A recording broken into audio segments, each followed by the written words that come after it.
नमस्कार भक्तों, आज हम करेंगे वैभव लक्ष्मी व्रत की कथा। व्रत की कथा शुरू करते हैं। एक शहर में शीला और उसका पति ईमानदारी से रहते थे। उनकी गृहस्थी बहुत ही अच्छी चल रही थी। शीला धार्मिक और संतोषी थी, पति भी विवेकी और सुशील था। शीला और उसका पति ईमानदारी से जीते थे। वे प्रभु भजन में अच्छी तरह समय व्यतीत करते थे। उनकी गृहस्थी आदर्श गृहस्थी थी। शीला की गृहस्थी इसी तरह खुशी से चल रही थी कि कर्म की गति बदल गई।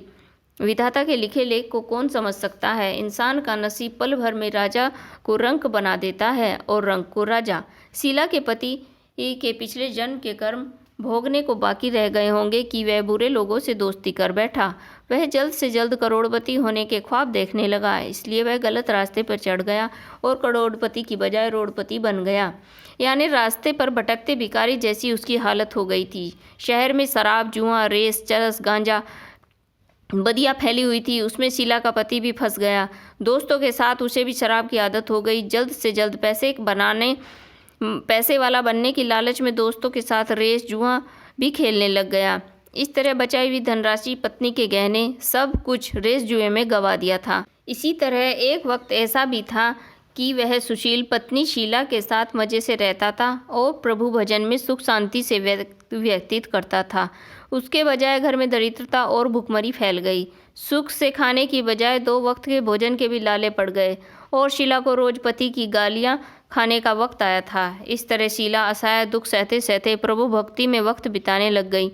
अचानक एक दिन दोपहर को उनके द्वार पर किसी ने दस्तक दी। शीला सोच में पड़ गई, मुझ गरीब के इस वक्त कौन आया होगा। किसी भी द्वार पर आए हुए अतिथि का तो आदर करना चाहिए। ऐसा धर्म के संस्कार वाली शीला ने खड़े होकर द्वार खोले।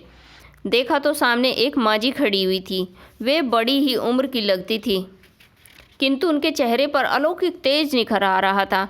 उनकी आंखों से मानो अमृत बह रहा हो। उनका भव्य चेहरा करुणा और प्यार से छलकता था। उनको देखते ही शीला के मन में अपार शांति छा गई।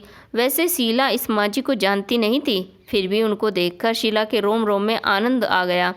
शीला माजी को अंदर ले आई। घर में बिठाने के लिए कुछ भी नहीं था, अतः शीला ने सकुचाकर फटी हुई चादर पर उनको बिठा दिया। माँ जी ने कहा, क्यों शीला, मुझे पहचाना नहीं? शीला ने सकुचाकर कहा, माँ, आपको देखते ही बहुत खुशी हो रही है, परंतु मैं आपको जानती नहीं हूँ। मैं बहुत दिनों से जिसे ढूंढ रही थी वे आप ही हैं, पर मैं आपको पहचान नहीं पाई। माँ जी ने हंसकर कहा, क्यों भूल गई? हर शुक्रवार को लक्ष्मी जी के मंदिर में भजन कीर्तन होते हैं, मैं तब भी वहीं आती हूँ। वहाँ हर शुक्रवार को हम मिलते हैं। पति गलत रास्ते पर चढ़ गया, तब से शीला बहुत दुखी हो गई थी और दुख की मारी वह लक्ष्मी जी के मंदिर में भी नहीं जाती थी। बाहर के लोगों के साथ नज़र मिलाते हुए उसे शर्म आती थी। उसने यादाश्त पर जोर दिया तो वह माजी याद ही नहीं आ रही थी। तभी माजी ने कहा, तू लक्ष्मी जी के मंदिर में कितने मधुर भजन गाती है, अभी तू दिखाई नहीं देती, इसलिए मुझे हुआ कि तू क्यों नहीं आ रही है, कहीं बीमार तो नहीं हो गई। ऐसा सोचकर मैं तुमसे मिलने चली आई हूँ। माजी ने कहा, बेटी, सुख और दुख धूप और छाँव की तरह होते हैं। सुख के पीछे दुख आता है और दुख के पीछे सुख आता है। धैर्य रखो बेटी। और तुझे क्या परेशानी है? तेरे दुख की क्या बात है? मुझे सुना, तेरा मन हल्का भी हो जाएगा और तेरे दुख का कोई उपाय भी मिल जाएगा। माँ जी की बात सुनकर शीला के मन को बहुत शांति मिली। उसने माँ जी को कहा, माँ, मेरी गृहस्थी में भरपूर सुख और खुशियाँ थी। मेरे पति भी सुशील थे। भगवान की कृपा से पैसे की भी कमी नहीं थी। हम संतोष थे। हम शांति से गृहस्थी चलाते ईश्वर भक्ति में अपना वक्त व्यतीत करते थे। यकायक हमारा भाग्य हमसे रूठ गया। मेरे पति को बुरी दोस्ती लग गई और बुरी दोस्ती की वजह से वे शराब, जुआ, रेस, चरस, गांजा वगैरह खराब आदतों के शिकार हो गए। उन्होंने सब कुछ गंवा दिया और हम रास्ते के भिखारी जैसे बन गए। यह सुनकर माँ जी ने कहा, हर इंसान को अपने कर्म भुगतने ही पड़ते हैं, इसलिए तू चिंता मत कर। अभी तू कर्म भुगत चुकी है, अब तुम्हारे सुख के दिन अवश्य आएंगे। तुम तो माँ लक्ष्मी जी की भक्त हो। वे अपने भक्तों पर सदा ममता रखती हैं। तुम माँ लक्ष्मी जी का व्रत करो, इससे सब कुछ ठीक हो जाएगा। माँ लक्ष्मी जी का व्रत करने की बात सुन के शीला के चेहरे पर चमक आ गई। उसने माँ से पूछा, माँ जी, लक्ष्मी जी का व्रत कैसे और कैसे किया जाता है, मुझे समझाइए। यह व्रत मैं अवश्य करूँगी। बेटी, वैभव लक्ष्मी का व्रत सीधा साधा व्रत है, किंतु लोग यह व्रत गलत तरीके से करते हैं, अतः उसका फल उन्हें नहीं मिलता। कई लोग तो सोने के गहने की हल्दी कुमकुम से पूजा करो, बस व्रत हो गया, पर ऐसा नहीं है। कोई भी व्रत शास्त्रीय विधि पूर्वक करना चाहिए, तभी उसका फल मिलता है। यह व्रत शुक्रवार को करना चाहिए। सुबह में स्नान करके स्वच्छ कपड़े पहनने चाहिए और सारा दिन मन में जय माँ लक्ष्मी का रटन करते रहो। किसी की चुगली नहीं करनी चाहिए। शाम को पूर्व दिशा में मुख करके आसन पर बैठ जाओ। सामने पाटा रखकर उस पर लाल रुमाल बिछाओ। रुमाल पर चावल का छोटा सा ढेर बनाओ। उस ढेर पर पानी से भरा तांबे का कलश रखकर कलश पर कटोरी रखो। उस कटोरी में एक सोने का गहना रखो। सोने का ना हो चांदी का भी चलेगा। चांदी का ना हो तो नगद रुपया रख लो। बाद में घी का दीपक जलाकर धूप बत्ती सुलगा कर रखो। माँ लक्ष्मी के बहुत स्वरूप हैं और माँ लक्ष्मी जी का भी श्री यंत्र, माँ लक्ष्मी जी को श्री यंत्र भी अति प्रिय है। अतः वैभव लक्ष्मी में पूजन करते वक्त प्रथम श्री यंत्र लक्ष्मी जी के विविध स्वरूपों का सच्चे दिल से दर्शन करो। इस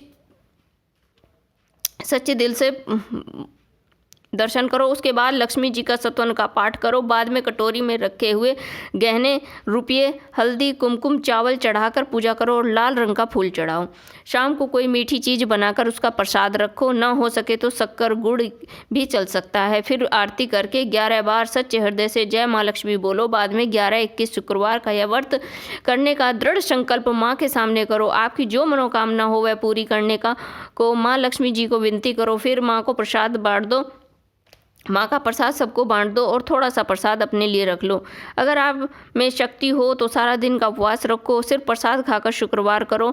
न शक्ति हो तो एक बार शाम को प्रसाद ग्रहण करते समय खाना भी खा लो। अगर थोड़ी भी शक्ति न हो तो 2 बार भोजन कर सकते हो। बाद में कटोरी में रखा गहना रुपया ले लो।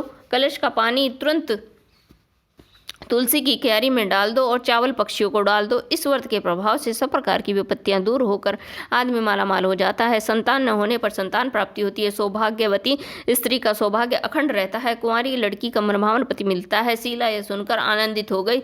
फिर पूछा, माँ, आपने वैभव लक्ष्मी व्रत को जो शास्त्रीय विधि बताई है, मैं उसे अवश्य करूँगी, किंतु उसकी उद्यापन विधि किस तरह करनी चाहिए, यह भी कृपा करके मुझे सुना दीजिए। माँ जी ने कहा, 11-21 जो भी मन्नत आपने मांगी हो, यह व्रत पूरी श्रद्धा के साथ और भावना के साथ करना चाहिए। व्रत के आखिरी शुक्रवार को शास्त्रीय विधि अनुसार उद्यापन करना चाहिए। मैं तुझे बताती हूँ। आखिरी शुक्रवार को खीर या नैवेद्य बनाओ। पूजन विधि हर शुक्रवार को करते रहो, वैसी ही करनी चाहिए। पूजन विधि के बाद श्रीफल फोड़े और कम से कम 7 कुंवारी सौभाग्यशाली स्त्रियों को कुमकुम का तिलक करके साहित्य संगम की ये वैभव लक्ष्मी व्रत की एक पुस्तक उपहार में देनी चाहिए और सबको खीर का प्रसाद देना चाहिए। फिर धन रूप स्वरूप वैभव लक्ष्मी स्वरूप माँ लक्ष्मी जी की छवि को प्रणाम करें। माँ लक्ष्मी जी का यह स्वरूप वैभव को देने वाला है। प्रणाम करके मन ही मन भावुकता से माँ को प्रार्थना करते हुए, हे लक्ष्मी माँ, हे माँ लक्ष्मी, मैंने सच्चे हृदय से आपका वैभव लक्ष्मी व्रत पूर्ण किया है, तो माँ हमारी जो मनोकामना की है वह पूर्ण हो जाए। हमारा सबका कल्याण करो। जिससे संतान न हो उसे संतान देना। सौभाग्य स्त्री को अखंड सौभाग्य देना। कुंवारी लड़की को मनभावन पति देना। आपका यह चमत्कारी वैभव लक्ष्मी व्रत जो करे उसकी सब विपत्ति दूर करना, सबको सुखी करना। माँ सबकी आपकी महिमा अपरंपार है। इस प्रकार की प्रार्थना करके माँ लक्ष्मी जी का धन लक्ष्मी स्वरूप को भाव से वंदन करो। शीला ने यह संकल्प करके आंखें खोली तो सामने कोई न था। वह विस्मित हो गई और माँ जी कहाँ गई है उसे भी पता नहीं चल पाया। साक्षात लक्ष्मी जी थी। शीला लक्ष्मी जी की भक्त थी, इसलिए अपने भक्त को रास्ता दिखाने के लिए माँ लक्ष्मी देवी माँ जी का रूप धारण करके शीला के पास आई थी। दूसरे ही दिन शुक्रवार था। सवेरे स्नान करके स्वच्छ कपड़े पहन के शीला ने मन ही मन श्रद्धा से पूरे भाव से जय वैभव लक्ष्मी माँ का मन ही मन रटन करने लगी। सारा दिन सारा दिन किसी की चुगली नहीं की और शाम हुई तो हाथ पांव धोकर शीला पूर्व दिशा में मुख करके बैठ गई और घर में पहले सोने के बहुत से गहने थे, पर पतिदेव के गलत रास्ते पर चढ़ जाने के कारण गहने गिरवी रख दिए थे, पर नाक की चुन्नी बच गई थी। नाक की चुन्नी निकालकर उसे धोकर शीला ने कटोरी में रख दिया और सामने पाटे पर रुमाल रखकर मुट्ठी भर चावल का ढेर लगा दिया। उस पर तांबे का कलश पानी भरकर रख दिया। उसके ऊपर चुन्नी वाली कटोरी रखी। फिर माँ जी ने जो कहा था कि शास्त्र विधि से अनुसार वैभव लक्ष्मी व्रत किया। यह प्रसाद पहले पति को खिलाया। प्रसाद खाते ही पति के स्वभाव में फर्क पड़ गया। उस दिन से उसने शीला को मारा नहीं, सताया नहीं और शीला को बहुत आनंद हुआ। उसके मन में वैभव लक्ष्मी व्रत के प्रति श्रद्धा बढ़ गई। शीला ने पूर्ण श्रद्धा भक्ति से 21 शुक्रवार को माँ जी के कहे मुताबिक उद्यापन विधि करके 7 स्त्रियों को वैभव लक्ष्मी व्रत की 7 पुस्तकें उपहार में दी। फिर माँ जी के धन लक्ष्मी स्वरूप को छवि को वंदन करके भाव से मन ही मन प्रार्थना करने लगी, हे माँ धन लक्ष्मी, मैंने आपका वैभव लक्ष्मी व्रत करने की मन्नत मानी थी, यह व्रत आज पूर्ण किया है।